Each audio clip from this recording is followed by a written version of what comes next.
C'est un bijou d'art moderne au cœur des Cévennes.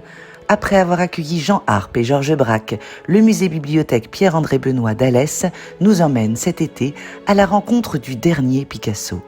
L'homme qui se cache derrière l'icône, celui qui grava dans l'intimité de sa demeure de Mougins, durant les 12 dernières années de sa vie, l'une des plus belles partitions de son art.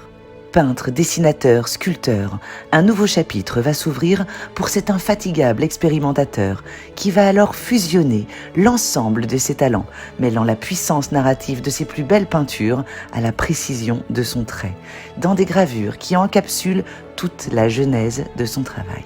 Dans l'intimité de sa propriété, Picasso va alors graver ses plaques de cuivre sur la table de sa salle à manger, dans une frénésie graphique sans précédent, signant ainsi près de 750 planches, dont une cinquantaine est présentée dans cette exposition remarquable. Son illustre graveur, Aldo Cromlinck, s'installera dans le Sud pour écrire avec lui cette ultime page artistique.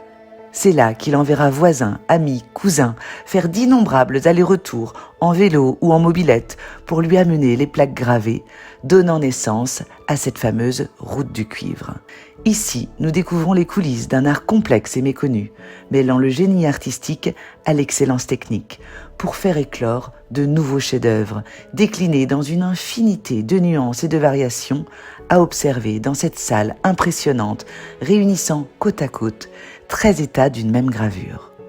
Cette exposition hommage au dernier Picasso s'achève dans ces espaces privilégiés, ici, chez Pab, imprimeur, artiste, poète, pour qui Picasso réalisera d'inestimables créations, signant ensemble 17 livres d'artistes.